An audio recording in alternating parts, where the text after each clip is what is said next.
Y es un gusto darle la bienvenida a Javier Landoni, consejero del CODICEN, profesor además, bueno, varios títulos, pero bueno. ¿Cómo estás? Bienvenido. Muy bien, un placer estar acá en un día tan importante para los maestros, para los profesores, para los funcionarios, para los estudiantes y para los padres. Como decías recién, es como medio una contradicción tenemos ahí. Empezaron las clases, los chilenos tienen un lugar donde ir y por otro lado, bueno, la angustia de No, totalmente, y además mucho mayor tiempo compartido en verano, claro, también eso claro. parte un poco el corazón, pero bueno, así es. La vida. 700.000 alumnos entre educación inicial, primaria, secundaria y UTU de educación pública, 55.000 funcionarios. Bueno, ese es el panorama hoy. ¿Cómo podríamos decir cómo está la situación edilística en términos generales? La mayoría de los centros educativos comenzaron, algunos hace un par de semanas, la semana pasada también, y hay algunos que no.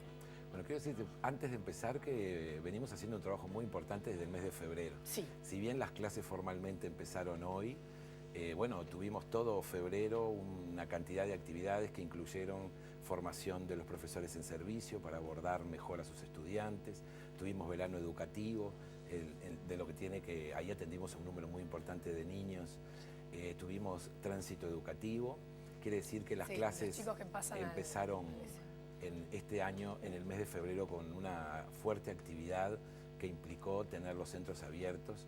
Por otro lado, salas en todo el país. Nosotros esta semana, hasta el día viernes, se realizaron salas para diseñar estrategias, para conocer a los profesores, bueno, para de alguna manera generar eso que se llama el colectivo o la comunidad educativa, con todas las particularidades que tiene particularmente la educación media en ese movimiento anual del que luego vamos a hablar. Pero yo digo que desde el punto de vista edilicio tenemos un avance muy importante. Ustedes saben que hay un proyecto que se llama ANEP en Obras.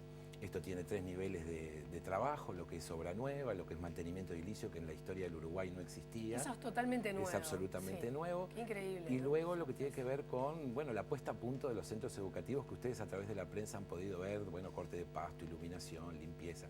Nosotros nos marcamos como meta que el joven que llegue al liceo, que el niño que llegue a la escuela o a la UTU, nos encuentre esperándolos, nos encuentre en un espacio distinto, cuidado, limpio, agradable.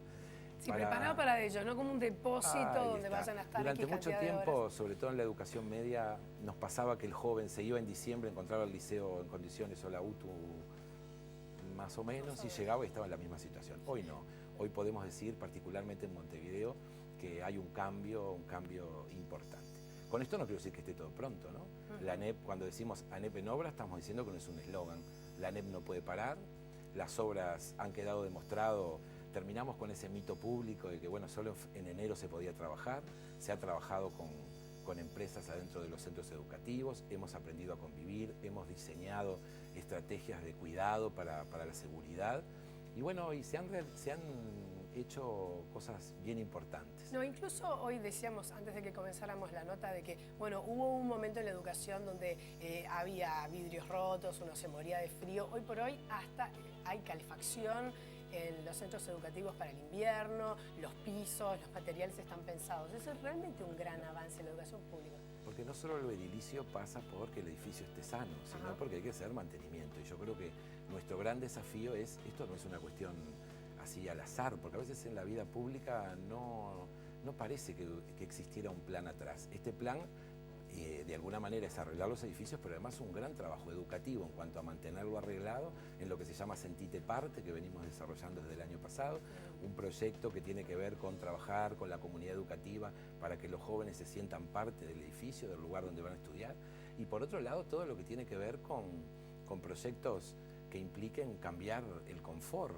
En el 2005, cuando entramos a la administración, yo era director en ese momento, bueno, teníamos muy pocas cosas. Hoy, dado todo este esfuerzo que se ha hecho, hemos logrado mejorar también el confort. Y yo te decía que en casi todos los lugares, o en muchos lugares, existen aires acondicionados, existen ventiladores, existen otras cuestiones, materiales didácticos diversos. Ustedes habrán visto, a mí me encantó, el viernes inauguramos, nos entregaron la llave del Jardín de Santa Catalina, una maravilla. Sí, y veíamos el mobiliario, lo que ha avanzado el mobiliario, anatómico para los pensado, jóvenes, claro, colorido. diseñado. Yo digo que se está avanzando, falta mucho. Nosotros somos conscientes que son 3.000 lugares donde, bueno, la desidia de mucho tiempo para transformarlo cuesta. Landoni, ¿qué pasa en los centros educativos que no han comenzado las clases, como el Liceo número 43 Montevideo de Rincón del Cerro, el Liceo número 1 de 33, y me decías que hay también un par más? Bien, nosotros tenemos, no empezaron esos lugares, en algunos empezaron gradualmente. Vamos a empezar por el Liceo 43 de Montevideo, es una obra importantísima de arquitectura. En el Uruguay llovió, porque en algún momento parecía que la NEP era el único lugar donde no había llovido. No, en la casa creo que cada uno de nosotros hubo una gotera. Llovió, sí. Y eso retrasó un poco la obra. Una comunidad que trabajó todo el año pasado en una movida importante, por tanto, allí no se habían entregado algunos salones, faltaba alguna cuestión de limpieza, que supongo que en estos días se va a resolver, y ahí va a empezar solo con primer año del ciclo básico y primer año de bachillerato. En lo que tiene que ver con el Liceo de 33, el Liceo de 33-1 tiene 2 etapas. Una es la construcción de un liceo nuevo, en el mismo predio del liceo departamental. Los estudiantes se van a mudar al liceo nuevo mientras se hace una gran obra de arquitectura fina y muy cara, que es el recondicionamiento histórico de un edificio muy bueno. Por otro lado, la Escuela Técnica de Colón, que también hay una obra. Esa escuela creció muchísimo y tenía un atraso edilicio impresionante. Bueno, comenzó la obra avanzó más de lo previsto en ese caso, y tuvimos que mudarnos a un local que nos prestó el Ministerio de Transporte y Obras Públicas. Y luego la Escuela 116 de Montevideo, que es una escuela que tiene más de 100 años, que estaba prevista empezar la obra, nosotros calculamos que dentro de 12 días, y bueno, producto de la lluvia tuvimos problemas eléctricos y los bomberos lo suspendieron.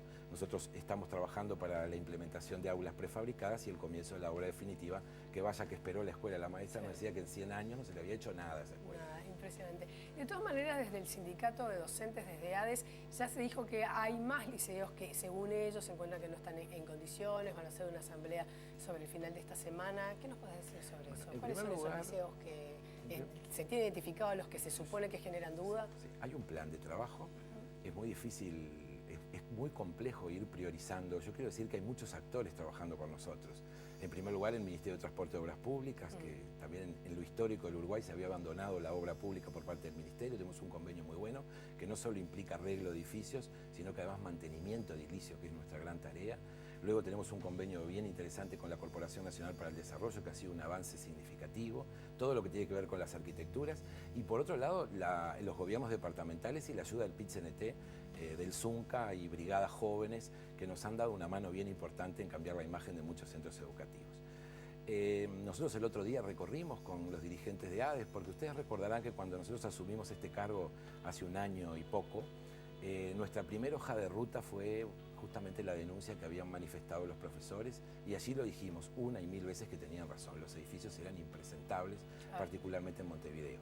Pero bueno, luego empezamos a trabajar allí y nosotros le decimos al sindicato, pudieron corroborar que habíamos arreglado, que la obra se está llevando a cabo, que bueno, que si bien falta mucho, hemos avanzado mucho, y que en Montevideo particularmente, a pesar de todo, no ha habido liceo en donde no hayamos llegado con alguna señal de trabajar, con algunos arreglos menores y con arreglos muy profundos. Yo quiero decirte que cada obra, por ejemplo en primaria, que implica la adaptación de una escuela, cuando se habla de tan fácil, ¿cómo se hace para llegar a las 300 escuelas? Bueno, hay que ser conscientes que cada implementación de esta propuesta educativa va acompañado de un nuevo modelo arquitectónico.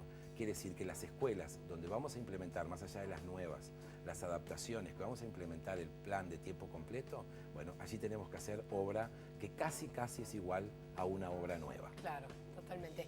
Javier Landoni, nos tenemos que ir. Te invito ya para, bueno, en un tiempo hacer un balance de cómo... Antes de irme quiero dejarles como, de alguna manera, una muestra de cómo es el proceso, lo que se llama en nuestro almanaque, su calendario, donde, bueno, aparecen no solo las obras concluidas, sino todo lo que nos falta hacer.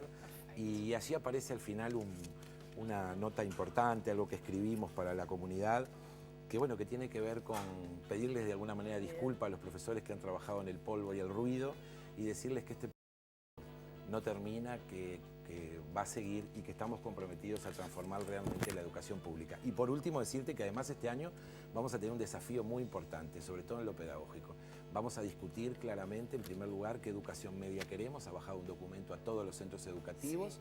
Y por otro lado el CODICEN resolvió la semana pasada, y me va a tocar a mí trabajar en ese sentido con el consejero Pereira, en el hecho de definir un nuevo modelo de elección de horas, que yo creo que es un tema que hoy sí coincidimos todos, que hay que cambiarlo y que la elección debe ser por más años. Sí, pero para poder llegar a esta etapa también tuvimos que pasar por el convencimiento de todos los actores que era necesario un cambio. Bueno, está hecha la invitación, entonces tenemos muchos temas para quiero decirles hablando, que para nosotros es un día importante y los invitamos a recorrer nuestros centros educativos. Muchísimas gracias. Gracias a ustedes por invitarnos. Nos vamos a una tanda y ya seguimos con más La Mañana.